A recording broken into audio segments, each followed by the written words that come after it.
që ka fillu të ecë, se kam qenë i angazhuar me klubin. Dhe shumë gjëra tjera që tani me i përmend mund të emocionohem edhe të ndërpresim emisionin.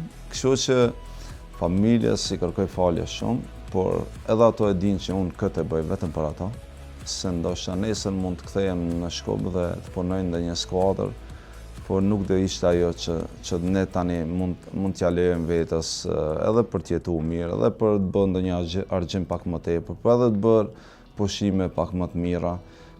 Gjithçka bëhet normal, mjetet sigurohen për ato, për fëmijët e mi, dhe afirmiteti ose suksesi ngelet për mua. Por pa sakrificë nuk arrihet kurrë.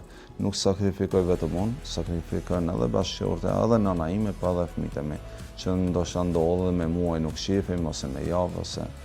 Dhe janë të mësuar, janë nga fillimi ose nga mosha shumë e vogël jam mësuar që unë mos jem çdo ditë në shtëpi.